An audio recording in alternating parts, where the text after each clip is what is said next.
찬미 예수님.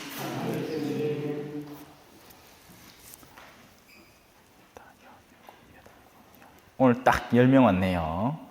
제가 이 공소에 다니면서 약속드린 게 있죠. 10명 밑으로 4주간 이상 지속되면 이 공소는 이제 주일에 차를 보내고 차라리 이 미사는 없애는 게 낫습니다. 그 약속은 여전히 유효합니다. 오늘 탁 턱걸이 했네. 그나마 공소뿐 아닌 두 분이 오셔갖고 채웠다. 그래요. 왜냐하면 저 소성리 가는 길에 차가 지나가니까 잠깐 들러서 사람 태워서 오면 됩니다. 그리고 원래는 주일 미사가 맞죠. 하여튼 그렇게 알고 너무 섭섭해하지 마시세요.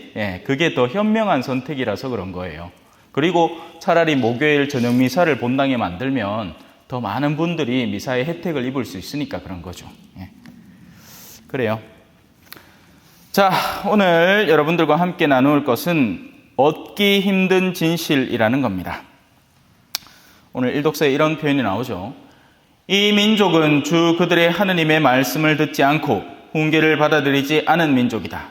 그들의 입술에서 진실이 사라지고 끊겼다. 하느님을 자꾸 내치니 입술에서 진실됨이 사라져버리는 겁니다. 그래서 이 말을 어떻게 이해하면 좋을지 한번 살펴보도록 합시다. 자, 사람은 쉬는 것을 좋아한다. 사실이죠? 사람은 쉬는 걸 좋아합니다. 쉬기 위해서 일을 한다고 해도 과언이 아니죠. 또 이런 건 어떻습니까? 사람은 맛있는 음식을 좋아한다. 이것도 사실이죠. 이런 사실들은 너무너무 쉽게 얻어낼 수 있는 사실입니다. 그렇죠? 이걸 굳이 공부를 하고 연구를 해야 되나요? 그냥 아는 거잖아요. 태어나면서부터 아는 겁니다. 태어나면서부터 맛있는 음식 입에 넣어주면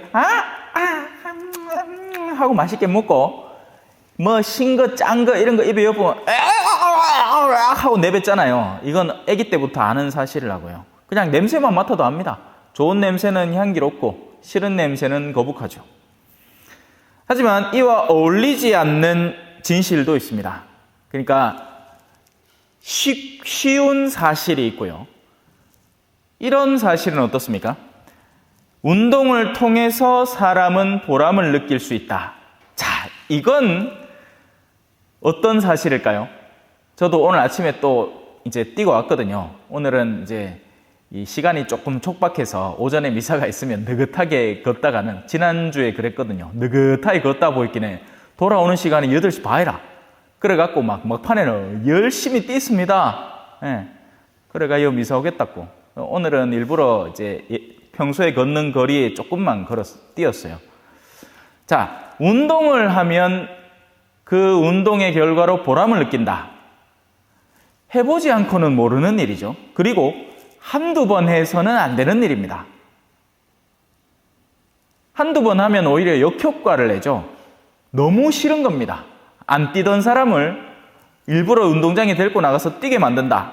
그걸 한두 번 했다고 해서 그 사람이 운동하니까 너무 보람됩니다. 이렇게 안 합니다.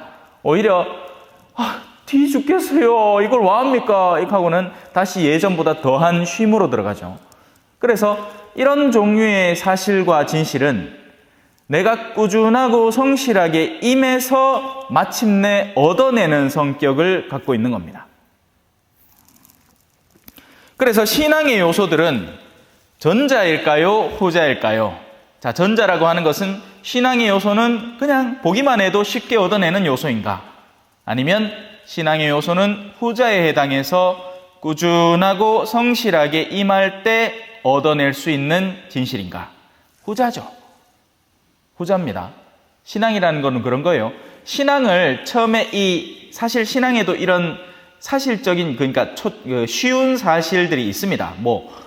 성당만 가면 미사볼 쓸 수 있다. 그래서 그런 사람들 중에 그런 사람이 있거든요. 성당 가면 미사볼 쓸 수 있어서, 그게 이뻐 보여서, 영화에 나오는 한 장면을 연출해 볼 수 있어서.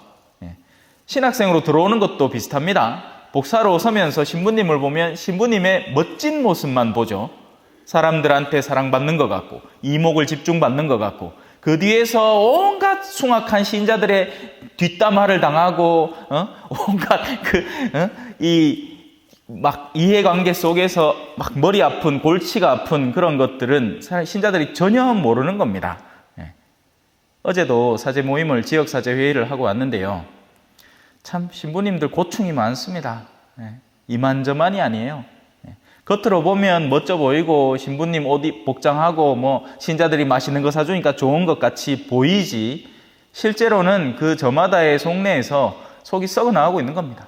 그러다 보니 이제 허튼 취미 생활에 빠져들기도 하고, 또 어떤 분들은 이제 술이라는 것에 중독되어 가기도 하고 그렇죠. 속을 토로할 사람이 없으니까 혼자 방구석에 앉아갖고 술잔 기울이는 거예요. 그렇게 하다 보면 뭐 됩니까? 알코올 중독 걸리는 겁니다. 자, 신앙의 요소들은 후자에 속합니다. 신앙의 보람은 쉽게 얻어낼 수 있는 성격의 것들이 아닙니다. 신앙이라는 건 너희는 내 십자가를 지고 내 멍에를 메고 나를 따라라, 너희 자신을 버려라, 이런 과정들을 끊임없이 이행해 나가면서 마침내 얻어낼 수 있는 성격의 진리를 갖고 있습니다. 그래서 세상의 쾌락이라는 것에 익숙해져 있는 사람에게 이 신앙의 진리는 오히려 껄끄럽고 싫은 것, 거부하고 부정하고 싶은 것이 되는 거죠. 그래서 하느님의 말씀을 듣지 않고 그분의 훈계를 받아들이지 않게 되는 이들, 지금의 우리의 자녀들이죠. 냉담자가 되면 성당 가자 하는 말이 오히려 더 껄끄러워지는 겁니다. 그러다 보면 세속에 더 귀동냥을 하게 되고, 세속이 우리에게 가르쳐주는 바를 더 달콤하게 여기니 마음들이 진실에서 더 멀어질 수밖에 없는 거죠. 진실이라는 건 뭡니까? 영원한 생명이 있고 우리는 그 생명 안으로 들어가는 것이 합당하다라는 것이 진실인데, 그 말을 더 이상 못하는 겁니다. 사제도 사실 비슷합니다. 자기 자신이 살지 않고 실천하지 않는 신앙을 끊임없이 이야기를 하려면 입이 점점 닫혀가는 겁니다. 쥐는 돈 좋아하면서 사람들한테 가난한 삶을 실천하라 하는 것은 역설적인, 그죠? 말도 안 되는 일이 되는 거죠. 그런 말은 자기가 부끄러워서, 낯부끄러워서 못하는 겁니다. 자신이 실제로 가난한 이들을 꾸준하고 성실하게 돕고 있는 사람이라면 전혀 부끄러움 없이 오히려 당당하게 그렇게 실천하라 하고 가르칠 수 있는 거죠. 그래서 하느님의 훈계를 받아들이지 않고 그분의 삶의 동조에서 살아가지 않는 삶을 꾸준히 유지하다 보면 진실이 점점 멈춰지고 끊겨지게 되는 겁니다. 더 이상 할 말이 없게 되는 거예요. 그러다 보면 신앙을 피상적인 수박 겉핥기식으로 하게 되는 거죠. 뭐 그냥 묵주기도나 열심히 하라든지, 기도가 그냥 막연히 좋은 거라든지, 기도 열심히 하면 축복받는다든지, 아주 피상적인 단계의 신앙만 얘기하는 겁니다. 신앙의 보다 깊은 단계, 영원이라는 시선을 두고 우리가 왜 이 지상의 고난들을 견뎌내야 하는지에 대한 깊은 수준에 대해서는 스스로 이야기할 수가 없는 겁니다. 자기가 그렇게 살고 있지 않은 걸요. 진실에서 멀어진 이들은 가볍디 가벼운 것들로 자신들을 자꾸만 채워나가게 됩니다. 그러다 보면 이제 하루 온종일 시간을 보내는데, 하루를 보내고 나면 도대체 오늘 내가 뭘 했나 싶을 정도의 공허함 속에 빠져드는 거죠. 그냥 TV만 치다보고 앉았고, 딴 사람하고 이야기하고 험담하고 욕이나 하고 앉았고, 그러면 죄로 나를 채워가는 겁니다. 그냥 흥미 위주의 말밖에 할 수가 없게 되고, 사람들의 환심이나 사려고 하고, 또 그런 분들의 특징이 있죠. 사람들의 더한 환심을 얻기 위해서 이야기를 과장하기 시작합니다. 결혼 생활이 쉬운 사람은 아무도 없을 거예요. 두 사람의 성격 다른 사람이 만나서 삶을 이끌어가고 있는 가운데, 근데 내 말이 다른 사람한테 더 와닿게 하기 위해서는 내 아이나 남편 때문에 죽을 뻔했다, 이렇게 이야기를 시작해야 그래, 네 얘기 한번 들어보자, 이렇게 되는 거죠. 다들 힘드니까. 그런데 제가 지켜봐온 바로는요, 정말 자신의 생활을 힘들게 하는 사람은 오히려 과묵함을 지니고 있습니다. 인내와 겸손을 지니고 있다고요. 그게 아닌 사람은요, 요거 세치어가 팔락팔락팔락팔락팔락 된다.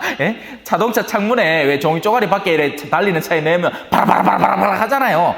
그 맨키로 이 새바닥이 하는 기라 돌아다니며 온통 자기 피해자화를 하고 타인에 대한 비난을 서슴지 않는 사람들이 되는 거죠. 그런 여정을 계속하다 보면 진정 가르쳐져야 되는 본질에서 점점 더 멀어지고 그런 말을 할 수가 없게 되는 겁니다. 그러면 결국 어떻게 되겠어요? 거짓 예언자가 되는 거죠. 거짓 예언자는 모든 사람에게 인기가 있었어요. 왜냐하면 혀가 정말 꿀 발라놓은 것 같아서 누구든지 들으면 달콤하게 느껴지는 말만 하거든요. 제가 군대에 있을 때 그런 친구가 한 명 있었습니다. 와, 그 친구가 저한테 그 비법을 선물해 주는데 대단하더라고요. 만나는 사람마다 듣는 신용을 하면서 그가 하는 말을 한 번쯤 반복해 주면서 마치 내가 당신에게 관심이 있다는 양 표현을 해주는 겁니다.